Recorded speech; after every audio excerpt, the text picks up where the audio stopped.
जी गुरु जी, जुड़ गया लोग सब। वो भी जुड़ गए। हाँ अच्छा ए मोहित, हाँ जी गुरु जी। तुम बताओ, तुमको जो सर में क्या होता है, तुम बताओ जरा। सर में वाइब्रेशन जी। वाइब्रेशन होता है, हाँ जी। झंझनाहट होती है ना। अ, हाँ जी।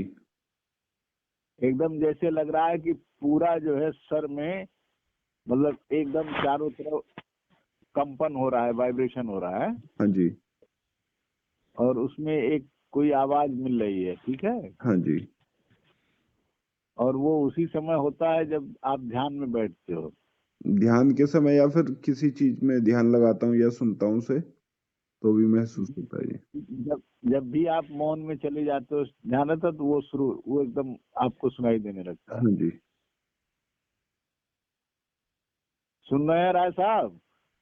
जी जी सुन रहे हैं? वही वही आज आपको ध्यान में शुरू हो गया। जी, आज शुरू हुआ, इतना दिन पहले नहीं था। आज शुरू हुआ ना।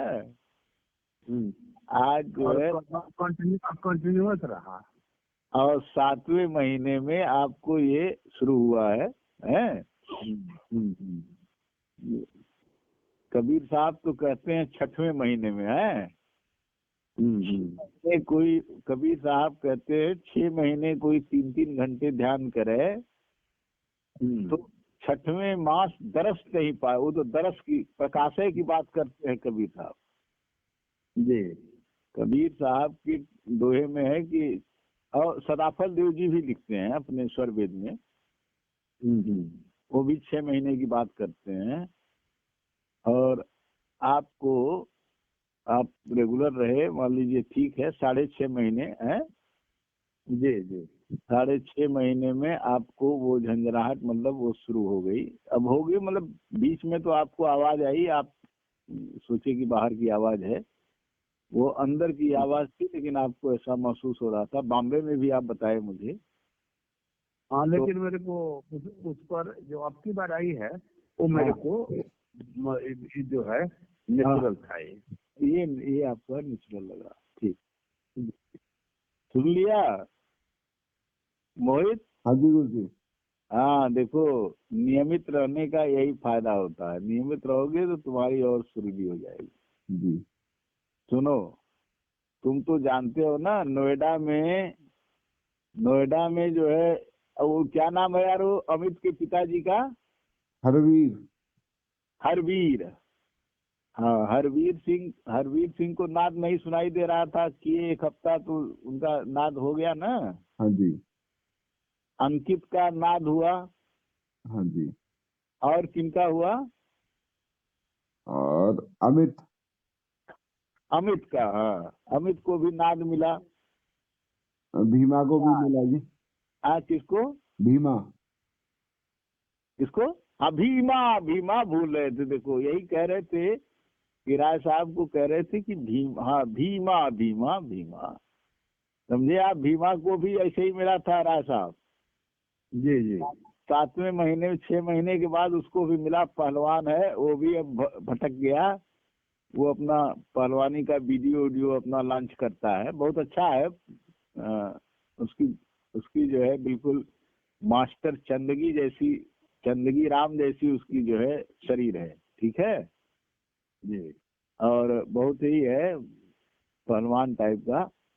ये इन्हीं के भीमा। हाँ, 4 देखिए वो हुए, और 2 जो है मुरादाबाद, 4 2 6, मनोज और मनोज की पत्नी 8, और ये महेंद्र राय 9, और अखिलानंद 10, गौशाले की 11। हाँ, 11 ये हुए। गुप्ता जी को वही हुआ, वो जो है उसी में रह गए, मतलब इसीलिए मैंने आपको 12वां कहा, ठीक है। जी तो ये लोग नाद वाले हैं, प्रकाश वाले तो अनेक हैं, बहुत हैं सभी लोग। अभिलाषा हाँ जी गुरुजी। को कुछ प्रकाश वगैरह दिखाई दे रहा है कि नहीं अभी? नहीं गुरुजी, अभी तो कुछ नहीं दे रहा है। अभी कुछ नहीं दिखाई दे रहा है, अभी केवल बस अच्छा लगता है। हाँ जी। चलो, दिखाई देगा, जरा उसको ध्यान में ये जप करती हो ना, ओम का चलता है कि नहीं जप? हाँ जी, हाँ जी। हाँ, ओम का आप वो जैसे भी आराम से अपने शरीर को, थोड़ा सा रोगग्रस्त है कोई बात नहीं है, वो ध्यान से उसका कोई विशेष लेना देना नहीं है, लेकिन उससे ध्यान आपके रोग पर भी प्रभाव पड़ेगा, अच्छा होगा। हाँ जी। आगे सुनो, श्लोक सुनो, भागवत में क्या कह रहे हैं। उद्धव जी का फिर से सुना दे रहे हैं मोहित तुमको, हैं? हाँ जी, अब आगे वाला सुनाते हैं। हाँ जी, सुन रहे हो ना मोहित? हाँ जी। हाँ। प्रत्या प्रत्यर्पितो में भवत अनुकंपिना भृत्याय विज्ञानमय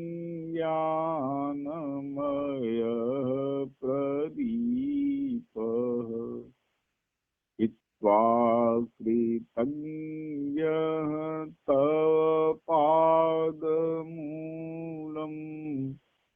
को अन्यत् कृतघ्नः समीयात् शरणं त्वदीयम्।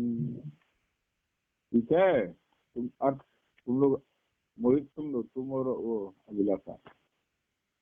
श्री उद्धव जी ने कहा, भागवत की ये चर्चा हो रही है।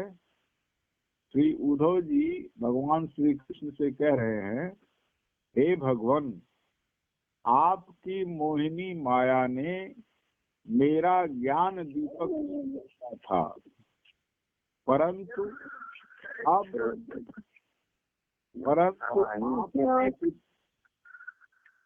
आपने कृपा करके वह ज्ञान ज्योति फिर अपने सेवक को लौटा दिया। आपने मेरे ऊपर महान अनुग्रह की वर्षा की है। ऐसा कौन कृतज्ञ होगा जो आपके चरण कमलों को की शरण छोड़ दे और किसी दूसरे का सहारा ले। ठीक है जी, मोहित, सुनने? हाँ जी, सब भटक गए, भीमा भटक गया, तुम जुड़े हो और राय साहब इधर जुड़े हैं। गुप्ता जी को भी, अनिल गुप्ता को भी प्रकाश दिखाई दिया है, वो भी अपना भटक गए, अपना कर रहे होंगे जो भी कर रहे हैं। तो मेरा ये कहना है कि ये कितनी, उद्धव जो है भगवान के परिवार के थे, भगवान के समवयस्क थे, और बृहस्पति जी जो देवताओं के गुरु थे उनके वो शिष्य थे, और उद्धव जी को ज्ञानियों की श्रेणी में रखा जाता है। ये वो बहुत बड़े ज्ञानी थे, लेकिन देखिए प्रकाश उनको मिला है भगवान कृष्ण के सानिध्य में। भगवान कृष्ण से जब वो गीता सुने हैं, उद्धव गीता नाम है भागवत में, तब उनको प्रकाश मिला है, अभी नाद नहीं मिला। नाद के लिए देखिए क्या कह रहे हैं आगे। सुखदेव जी का बड़ा अच्छा 2 भागवत का श्लोक सुनिए, आपको उसका भी अर्थ बता दें, तब आप ध्यान में जाएंगे आप। अब सुखदेव जी कह रहे हैं, कंक्लूड कर रहे हैं, सुखदेव जी उद्धव गीता को कंक्लूड कर रहे हैं, उद्धव और भगवान श्री कृष्ण के संवाद को वो कंक्लूड कर रहे हैं, अपना कंक्लूजन दे रहे हैं, परीक्षित को सुना रहे हैं। यह एतद आनंद समुद्र संभृतम् अखंड रस वैभवम् यह एतद आनंद समुद्र संभृतम् अखंड आनंद वैभवम् ज्ञानामृतम्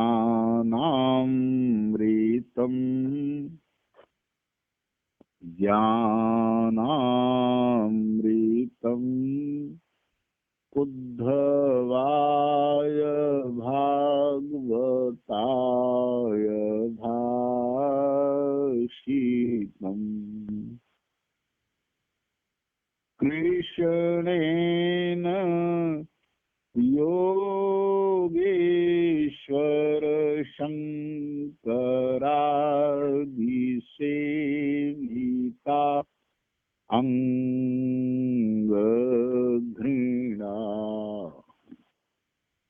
कृष्णेन योगेश्वर शंकरादि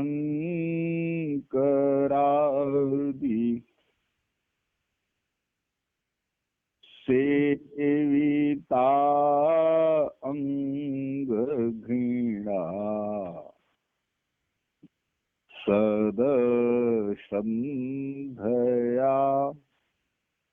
श्रद्धसंधया विमुक्तो जगत अपि विमुच्यते भवभयम् अपहन्तु भवभयम् अपहन्तुं ज्ञान विज्ञान सारम् निगम कृत उपजहे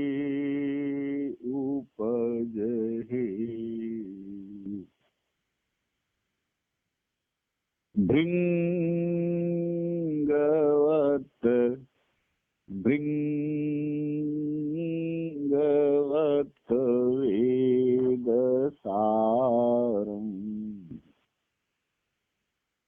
अमृतं उदधि पश्चापाय यद प्रवृत्ति निवृत्तिवर्गान्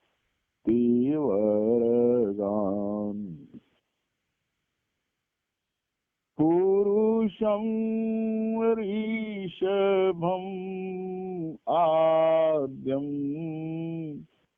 कृष्ण संगम नतोस्मि मुहुर्मुहुः। वाह, ये भागवत का कंक्लूजन सुखदेव जी दे रहे हैं। इसका हिंदी सुना देना, सुनिए सब लोग, बड़ी अच्छी हिंदी है जी। 2 श्लोक है, ठीक है जी। भागवत के 31 स्कंद का, ठीक है, 48वां और 49वां ये अध्याय का समापन। और इसके बाद ही उद्धव जी बद्रिकाश्रम चले जाते हैं। श्री सुखदेव जी कहते हैं,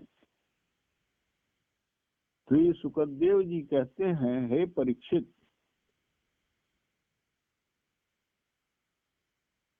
भगवान शंकर आदि योगेश्वर भी, सुनिए आप लोग ध्यान से, भगवान शंकर आदि योगेश्वर भी सच्चिदानंद स्वरूप भगवान श्री कृष्ण के चरणों की सेवा किया करते हैं। उन्होंने स्वयं श्री मुख से अपने अनन्य परम प्रेमी भागवत उद्धव के लिए इस ज्ञान अमृत का वितरण किया। यह ज्ञान अमृत आनंद महासागर का सार है, जो सद श्रद्धा के साथ इसका नित्य सेवन करता है, वह तो स्वयं मुक्त हो ही जाता है, उसके संग से सारा जगत भी मुक्त हो जाता है। नयन साहब जी जी। वह तो स्वयं मुक्त होता है, उसके संग से, उसके संग साथ से जो रहता है वो भी मुक्त हो जाता है। ये 6 महीने बाद आपकी धर्म पत्नी के ऊपर देखिए प्रभाव आपका पड़ा है। हाँ, ये शुरू हुआ है। अब आपको जो शुरू हुआ है उसको अब अंतिमवा 49वें श्लोक में क्या कह रहे हैं सुनिए। हे परीक्षित, जैसे भौरा विभिन्न पुष्पों से उनका सार सार मधु संग्रह कर लेता है, वैसे ही स्वयं वेदों को प्रकाशित करने वाले भगवान श्री कृष्ण ने भक्तों को संसार से मुक्त करने के लिए यह ज्ञान और विज्ञान का सार निकाला है। उन्होंने जरा रोगादि भव भय की निवृत्ति के लिए क्षीर सागर से अमृत भी निकाला था तथा इन्हें क्रमशः अपने प्रवृत्ति मार्गी और निवृत्त मार्गी भक्तों को पिलाया। वे ही पुरुषोत्तम भगवान श्री कृष्ण सारे जगत के मूल कारण हैं। मैं उनके चरणों में पुनः पुनः नमस्कार करता हूँ। इस सुखदेव जी बोलते हैं। सुना आपने? हाँ जी। वो कह रहे हैं जो आप लोगों को झंझनाहट हो रही है उसी को कह रहे हैं। जैसे मधु सुनते हैं ना, भौरा मधु ना भौरा जो पुष्प पर, हाँ जो भौरा नहीं, जो पुष्पों पर मंडरा के उसके सार को लेता है ना, पराग को उससे चूसता है, वही मधु बनाता है ना। अभी कोई टेक्नोलॉजी डेवलप नहीं हुई है जो लेबोरेटरी में मधु बना ले। मधु जो है ये भंवरे से ही, वो भंवरे के द्वारा ही वो जाते हैं। मधुमक्खी जो होती है जिसको कहते हैं आप, तो वो ऐसी तो भन भन भन भन भन भन करती है। हाँ जी।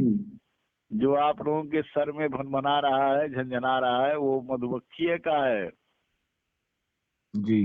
वो सार अपना जब वो निकालती है तो वो अपने अपने मस्त होके वही अपना नृत्य करती है। ठीक है। हाँ वो वही सार लेती है, उसी को कह रहे हैं उद्धव जी, अरे सुखदेव जी की वेद का सार, जो इतना बड़ा वेद है महासागर की तरह, उसका सार निकाला भगवान ने अपने परम प्रेमी भक्त उद्धव के लिए। और वह ज्ञान और विज्ञान, ज्ञान माने जिसकी जानकारी हो और विज्ञान माने जिसका अनुभव होने लगे। ठीक है जी। ज्ञान माने जिसकी जानकारी हो और उसका फिर निरंतर अनुभव होने लगे, वो विज्ञान है। उसका सार जो है ये भगवान ने उद्धव जी को जब गीता दिया है तो उद्धव जी को अभी प्रकाश मिला है और उस नाद के लिए उनको बद्रिकाश्रम भेज रहे हैं। बोले इस प्रकाश में विचरण करना, आगे तुम्हारा और कल्याण होगा और आगे आगे भक्ति मिलेगी। ठीक है। भगवान ने अपने सानिध्य में ज्ञान दिया और भगवान ने थोड़ा उनको और भेजा जन कल्याण के लिए भी, आगे उद्धव और लोगों को भी लाभान्वित करें। अब भगवान अपने धराधाम में जा रहे हैं और उद्धव जी को यही आदेश दे के जाते हैं कि आप बद्रिकाश्रम मेरे आश्रम में जाइए और वहाँ इस तरह से रहिए। ठीक है जी। विचरण की। असल में आजकल क्या है ना, जितने लोग हैं स्वाध्याय कर नहीं रहे हैं। अगर स्वाध्याय करते तो उनको महत्व पता चलता है कि जो उनके अंदर प्रकाश दिखाई दे रहा है ध्यान में, जो उनको नाद सुनाई देना शुरू किया है, इसका कितना बड़ा महत्व है। बड़े बड़े ऋषि महर्षि हजारों वर्ष की तपस्या करते रहे, उस समय नहीं मिलता था। ठीक है। ये पूरा आपका इतिहास पुराण में वर्णित है। और भागवत तो मैं बता दिया ना कि भागवत जो है गीता का भी सार है और ये परमहंसों की संहिता है। ये परमहंस, ये समाधि में, भागवत समाधि में कही गई है, समाधि की भाषा में इसको बोला गया। समाधि में जो सुखदेव जी अनुभव कर रहे हैं उसी को बोल रहे हैं। और सुखदेव जी खुद कह रहे हैं, इतने बड़े विरक्त निर्गुण निराकार में ही रहने वाले संत अंत में भगवान कृष्ण की मधुर लीला में रम गए, और वो कह रहे हैं कि मैं बार बार उन भगवान के शरण में जाता हूँ। परीक्षित को समझाते हैं, परीक्षित को मुक्ति मिलती है, और फिर अपने, और ये भी अपना शरीर छोड़ देते हैं सुखदेव जी भी। अच्छा, वहीं पर छोड़े हैं? हाँ बिल्कुल। थोड़ा परीक्षित को कह रहे हैं, परीक्षित अब मैं जा रहा हूँ। थोड़ी दूर जाने के बाद वो अपना भी ज्ञानाग्नि से शरीर जला देते हैं, छोड़ देते हैं।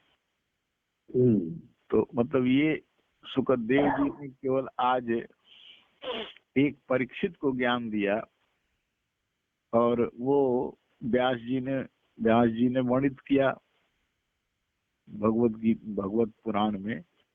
आज देखिए, आज इसका कितना बड़ा महत्व है कि अगर कायदे से एक भागवत पुराण सुना जाए, अच्छे संत से सुना जाए, जिनको अच्छा भागवत का ज्ञान है, जैसे रमेश ओझा हुए।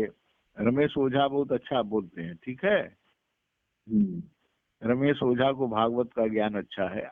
आज के संदर्भ में उसे बोलने वाले तो अनेक हैं। अब ऐसे भागवत कहने वालों में 10 लाख 12 लाख रुपया खर्च होता है। मतलब अगर कायदे से किया जाए तो कम से कम 10 लाख 12 लाख रुपया खर्च होता है रमेश ओझा के लिए। हाँ, हमारे यहाँ जो है वही मुजफ्फरपुर से, आपके मुजफ्फरपुर से गौशाले में आए थे। गौशाले के आचार्य को से मिला हुआ है, ये क्या नाम है, तो वहां पर भागवत की कथा अपने परिवार के साथ आए थे। क्यों? उनका परिवार था, ठीक है, मतलब सभी उनके रिश्तेदार वगैरह थे। कोई दिल्ली से था, कोई बनारस से था, कोई बॉम्बे से भी था, कोई कलकत्ता से था।